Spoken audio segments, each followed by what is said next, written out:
Gente, eu preciso que vocês prestem muita atenção no que eu vou falar agora, porque essa história vai inverter tudo o que vocês achavam que sabiam sobre abandono, sobre perdão e sobre o que significa ser família. Imagina isso. Você passa 20 anos inteiros da sua vida procurando uma pessoa. 20 anos acumulando perguntas, construindo discursos, ensaiando o momento em que finalmente vai olhar nos olhos dela. 20 anos carregando um vazio no peito que nenhuma conquista, nenhum diploma, nenhum dinheiro conseguiu preencher. E aí, quando você finalmente encontra essa pessoa, quando a porta se abre e você está cara a cara com o seu passado, ela olha para você com olhos cheios de terror e diz: "Por favor, vá embora, você não devia ter vindo." Esse foi o momento que Lucas viveu. E o que ele fez depois disso mudou a vida de 2 famílias inteiras e vai mudar a forma como você enxerga o amor a partir de hoje. Lucas tinha 30 anos quando o vazio ficou grande demais para ignorar. De fora, a vida dele era o tipo de história que as pessoas contam com inveja disfarçada de admiração. Escritório de arquitetura no coração de São Paulo, apartamento com vista, projetos que valiam fortunas. Ele era o tipo de homem que chega a uma reunião e as pessoas imediatamente assumem que ele sabe o que está fazendo, porque ele sempre sabia. Mas todo arquiteto conhece aquela sensação de olhar para uma planta e encontrar um cômodo que não faz sentido. Um espaço que está lá, mas não serve para nada, que ocupa lugar sem ter função. Lucas vivia com esse cômodo dentro do peito há pelo menos 20 anos. Ele era adotado, e isso, sozinho, nunca foi o problema. Os pais dele, seu Roberto e Dona Sônia, foram a categoria de pessoas que a gente raramente merece e sempre precisa. Eles não esconderam a verdade nem por um segundo. Desde que Lucas tinha memória, eles contavam a história como se fosse um conto de fadas honesto. "Você não nasceu da nossa barriga, filho. Você nasceu do nosso coração. A gente te escolheu quando o universo nos ofereceu o presente mais bonito que já recebemos." Eles fizeram tudo certo. A palavra abandono nunca se instalou na cabeça de Lucas com peso de trauma, porque seu Roberto e Dona Sônia preencheram cada espaço com afeto e presença. Não havia cicatriz, pelo menos não a olho nu. Havia sim uma pergunta, uma só, mas essa pergunta era do tamanho de um continente. Quem era ela? Não a mãe que o ensinou a dar nó no cadarço e o levou ao hospital às 3 da manhã quando a febre não baixava. Não a mulher que chorou na sua formatura como se o orgulho fosse grande demais para caber dentro do corpo. Essa era a Dona Sônia, e Lucas nunca duvidou do amor dela. A pergunta era sobre a outra. A mulher que o deu a vida e por algum motivo que o tempo foi tornando cada vez mais pesado, não pôde ficar. Desde os 10 anos a pergunta sussurrava. Aos 20, ela gritava.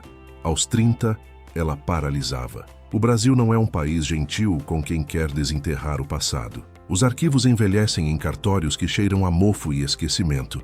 Os papéis amarelam com uma velocidade proporcional à urgência de quem os procura, e o sigilo da adoção é defendido pela burocracia com o mesmo vigor que um castelo medieval defendia seus portões. Lucas passou 6 meses batendo a cabeça nessa muralha antes de entender que precisava de ajuda profissional. A doutora Cíntia era uma advogada especialista em reabertura de processos de família, uma mulher séria, de palavras precisas e olhar que avaliava antes de julgar. No primeiro encontro, ela foi direta como cirurgião antes de uma operação difícil. Lucas, a lei protege o sigilo da mãe biológica. Pode ser que ela tenha pedido para jamais ser contatada. Você está preparado para essa possibilidade? Ele demorou 1 segundo. Eu entendo o risco, mas eu não estou indo atrás dela para cobrar nada. Eu só quero olhar. Só preciso saber que ela existe. A doutora Cíntia estudou o rosto dele por um momento, como quem mede a profundidade de uma promessa, e assentiu. A batalha começou. Foram quase 2 anos. 2 anos de telefonemas frustrados que terminavam com portas fechadas, de viagens ao interior de Minas para checar registros em cidades que pareciam ter parado no tempo, de uma ansiedade surda que fazia Lucas acordar às 3 da manhã, olhando para o teto do seu apartamento vazio. Cada negativa chegava como uma pontada fria no estômago. Não era raiva, era medo. O medo gelado de que talvez a história dela fosse tão dolorosa que ela tivesse feito questão de apagar tudo e seguir em frente. E se fosse isso, Ele estaria prestes a invadir uma ferida que ela lutou a vida inteira para fechar. Mas a doutora Cíntia era do tipo de profissional que trata cada processo como uma questão pessoal. Ela usou brechas, apelou para a vara da infância e juventude, construiu argumentos sólidos sobre saúde emocional do adotado. E um dia, uma terça-feira chuvosa, dessas que São Paulo usa para mudar histórias, o celular de Lucas tocou no meio de uma revisão de plantas. A voz da doutora Cíntia estava diferente, mais baixa, carregada. Lucas, conseguimos. Ele largou a caneta. O coração saltou no peito com uma força que ele não esperava. Depois de tanto tempo esperando aquele momento, a realidade dele chegou com o peso de uma pedra. O nome dela é Maria Eduarda da Silva. O endereço que temos é de 29 anos atrás. Uma cidade pequena no Vale do Jequitinhonha, Minas Gerais. O registro da assistente social diz que ela era menor de idade na época do parto. Trabalhava como diarista. Veio sozinha para ter o bebê. Lucas fechou os olhos. Maria Eduarda. Um nome simples, de gente real, de gente que batalha. E o Vale do Jequitinhonha. Ele sabia o que aquelas palavras significavam. Não era a São Paulo dos seus pais, com segurança e conforto. Era o sertão, a seca, a terra que cria pessoas duras porque a vida não deixa escolha. Aquele detalhe geográfico já era uma história. E a história estava começando a doer de um jeito diferente do que ele esperava. Ele passou a noite lendo o dossiê. Eram poucas páginas, mas cada palavra era um tijolo na reconstrução de uma origem que ele havia passado décadas tentando imaginar. O trecho que ele leu 10 vezes, talvez 20, era uma anotação da assistente social que acompanhou o parto. Seca, objetiva, burocrática. E exatamente por isso, devastadora. Jovem, sem recursos, sem moradia fixa na capital, veio para ter o parto e retornar ao interior. Declarou não ter condições de criar a criança e pediu que fosse encaminhada à adoção imediatamente, priorizando uma família com estrutura. Ela pediu uma família com estrutura. Ela não se livrou dele. Ela escolheu o futuro dele. Ela tinha 18 anos, estava sozinha. E o pai da criança não estava em lugar nenhum nos documentos. E mesmo assim, no meio daquele desespero, ela pensou no filho primeiro. Lucas mostrou tudo para Dona Sônia e seu Roberto na manhã seguinte. Dona Sônia chorou. Pegou a mão do filho. Está vendo, meu amor? Ela te amou tanto que se sacrificou. Ela te deu para nós porque queria que você vivesse essa vida. Naquele momento, Lucas tomou a decisão que mudaria tudo. Eu vou para o Jequitinhonha. Eu preciso saber se ela está viva. E se estiver, eu preciso olhar nos olhos dela e dizer que deu certo, que o sacrifício valeu a pena. O detetive que Lucas contratou para rastrear o paradeiro atual de Maria Eduarda se chamava Seu Zé, um homem que trabalhava mais com fofoca organizada do que com tecnologia, mas que conhecia o interior de Minas como a palma da mão. Um mês depois, numa tarde de sexta-feira, Seu Zé ligou com a voz grave de quem está prestes a dar notícia difícil. Achei, Lucas, mas não é o que você estava esperando. Maria Eduarda não havia saído daquela vida. Nunca se casou formalmente. Teve mais 2 filhos, mas o pai os abandonou anos atrás. Vivia numa casa de taipa num vilarejo chamado Ribeirão do Sol, sem saneamento básico, sobrevivendo de faxinas e artesanato vendido na beira da estrada. Essa mulher vive na miséria, Lucas. Pura. O sacrifício dela de quase 30 anos atrás não mudou a vida dela em nada. O choque foi elétrico. Lucas havia imaginado 1000 versões desse encontro. Uma mulher que reconstruiu a vida, que tinha paz, que talvez sentisse culpa, mas também alívio. O que ele não havia imaginado era a mulher que se sacrifica pelo filho e continua sendo engolida pela miséria enquanto o filho prospera. A dor que surgiu nele não era a do filho rejeitado. Era a dor de quem entende, de repente, o custo real de sua própria felicidade. Minha vida é tão boa e a vida dela é um inferno. E a minha vida boa custou a dor dela. Ele pegou as chaves do carro no mesmo instante. Partiu sozinho no meio da madrugada, porque sentiu que essa jornada precisava ser feita assim, sem testemunhas, sem rede de apoio, só ele e o peso daquela verdade atravessando centenas de quilômetros de escuridão. O sol já estava alto quando Lucas chegou perto de Ribeirão do Sol. Ele seguiu uma estrada de terra vermelha que parecia não ter fim, atravessando uma paisagem de árvores secas e terra rachada. O cenário perfeito para um encontro que ninguém ensaia. O vilarejo era um punhado de casas dispersas, feitas de barro e madeira. Crianças descalças brincavam na poeira. O carro de Lucas, limpo de São Paulo, parecia um objeto de outro planeta naquele contexto. A casa de Maria Eduarda ficava no final de uma trilha estreita. Telhado de amianto, paredes rachadas, sem cerca, sem jardim. Apenas o chão batido e o silêncio pesado do sertão. Lucas parou diante da porta. O coração batia tão forte que ele conseguia ouvi-lo. 20 anos de busca culminavam naquele segundo. Ele levantou a mão e bateu levemente. A porta rangeu, e ali estava ela, magra, com a pele marcada pelo sol e pelo trabalho duro. Cabelos presos num coque frouxo. Um vestido simples, desbotado. Parecia muito mais velha do que os 47 anos que deveria ter. O tempo havia cobrado um preço alto e impiedoso. Mas os olhos dela eram inconfundíveis. Castanhos, profundos, exatamente os mesmos que Lucas via todos os dias quando se olhava no espelho. Ela o olhou com a desconfiança de quem está acostumada a receber cobranças na porta de casa. Pois não, moço? Em que posso ajudar? Lucas abriu a boca para dizer o discurso que havia ensaiado durante 20 anos, e as palavras sumiram. Todas elas evaporaram diante dos olhos que eram os seus. Maria Eduarda, ele começou, a voz tremendo. Meu nome é Lucas. Eu sou seu filho. O filho que você entregou para adoção há 29 anos, no hospital em Belo Horizonte.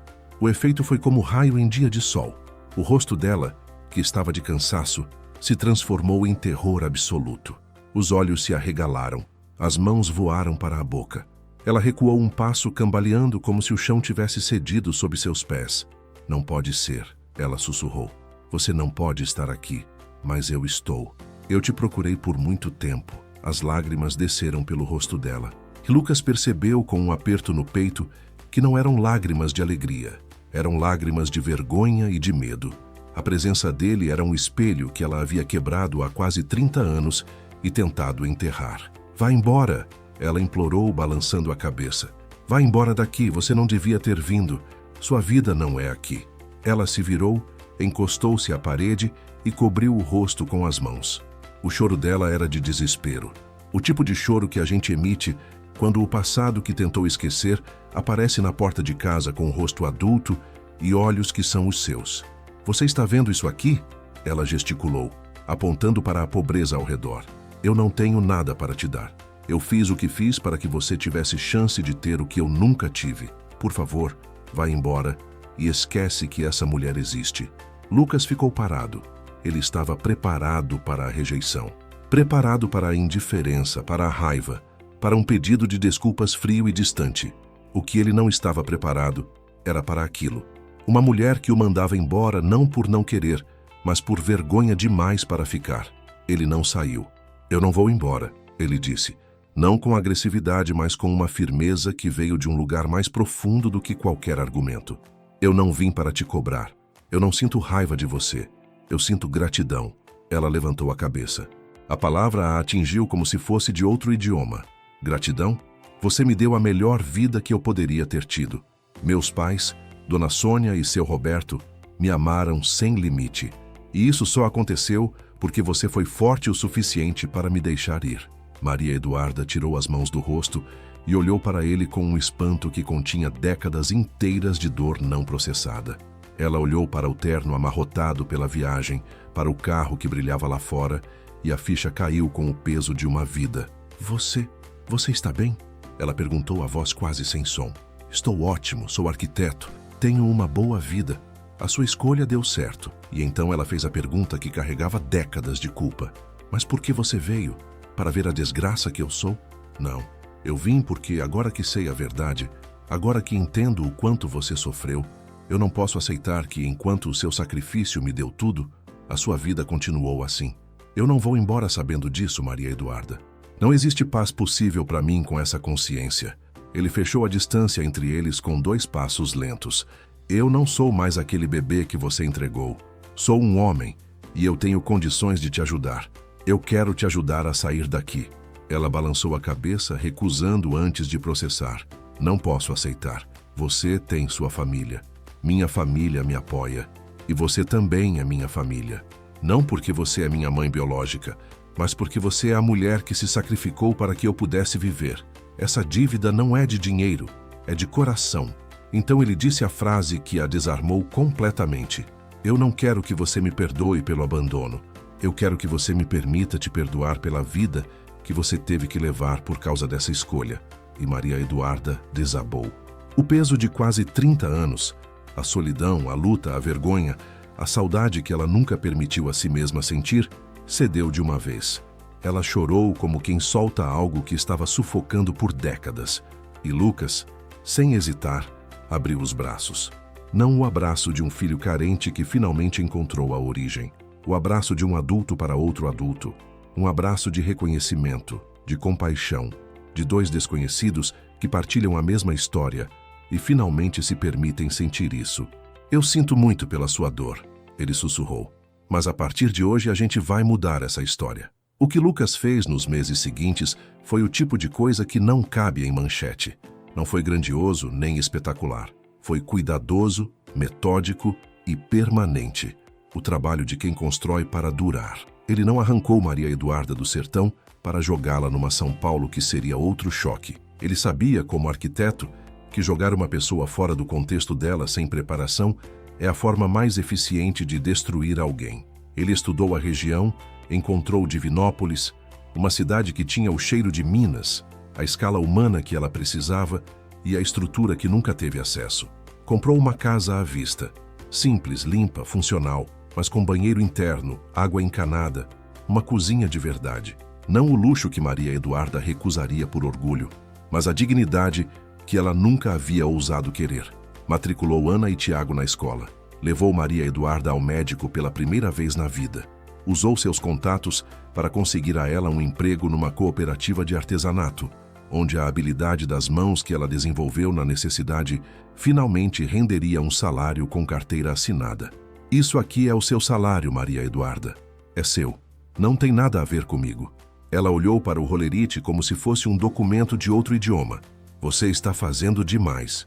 Eu estou fazendo o que é certo, ele respondeu simples assim. Mas a maior batalha não era a estrutura material, era a mente de Maria Eduarda. O trauma da pobreza é uma coisa pegajosa. Ele te ensina a desconfiar da fartura. Ela tinha casa limpa, comida na mesa, filhos na escola, e ainda assim acordava com medo de que tudo fosse tirado de uma hora para outra. Escondia comida. Economizava água até o limite. Tinha pavor de gastar aquilo que era legitimamente seu. Ela ligava para Lucas quase todos os dias. Lucas, achei que iam roubar essa casa. É muito boa para ser minha. Maria Eduarda, você merece isso. Você trabalhou a vida inteira, isso é o fruto do seu sacrifício. Lucas a incentivou a buscar acompanhamento psicológico. Ela resistiu. Terapia é coisa de rico. Até que Dona Sônia, que havia assumido o papel de mentora semanal por telefone, convenceu com a gentileza de quem não conhece outra forma de ser. Maria Eduarda, saúde da cabeça não é luxo. É o que você mais precisa agora depois de tudo o que passou. Na terapia, ela finalmente nomeou a dor verdadeira. Ela não se sentia digna. O ato de entregar Lucas, mesmo feito por amor, havia deixado nela uma marca de fracasso que resistiu há décadas. A aceitação de Dona Sônia e seu Roberto foi o antídoto que a medicina não consegue prescrever. Quando Dona Sônia e seu Roberto desceram do carro em Divinópolis e viram a casa nova, Maria Eduarda estava na porta com uma expressão de quem ainda não acredita completamente que aquilo é real. Dona Sônia, elegante no seu vestido de linho, entrou na sala e não deu tempo para formalidades. Ela foi direto e abraçou Maria Eduarda com a ternura avassaladora de quem não precisou de palavras para saber o que fazer. Minha querida, Dona Sônia disse com a voz embargada, obrigada por ter sido tão forte. Você nos deu o presente mais bonito do mundo. E eu quero que você saiba, para mim você é família. Maria Eduarda chorou, mas desta vez as lágrimas eram diferentes. Não eram de vergonha nem de medo, eram de alívio. O alívio de quem carregou culpa por décadas e finalmente recebe permissão para soltá-la. Seu Roberto, prático como sempre, apertou a mão dela com firmeza. A gente te deve uma, Maria Eduarda. Você fez a coisa certa. Agora deixa a gente fazer a coisa certa também. A presença das duas famílias juntas, a de sangue e a de coração, desfez qualquer resquício de rivalidade, julgamento ou vergonha que Maria Eduarda ainda guardava. Ela viu que o amor de Dona Sônia e seu Roberto por Lucas era tão grande que se estendia até ela, a mulher que havia sofrido para que ele pudesse ter aquela vida. Tiago, o mais novo, era um gênio da matemática desperdiçado no sertão. Com acesso a uma boa escola e à internet, virou o aluno que os professores citam nas reuniões.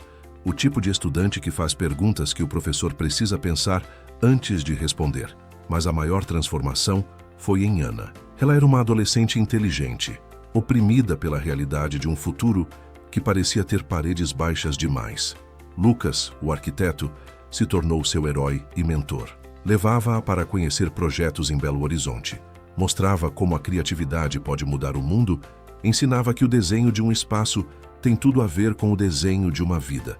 Ana decidiu que queria ser arquiteta. 2 anos e meio depois do primeiro encontro na casinha de Taipa, a família se reuniu para celebrar o resultado do vestibular de Ana, Universidade Federal de Minas Gerais, Arquitetura e Urbanismo. Lucas estava na churrasqueira quando Ana se aproximou com o comprovante de matrícula na mão e os olhos brilhando com uma luz que ele reconhecia.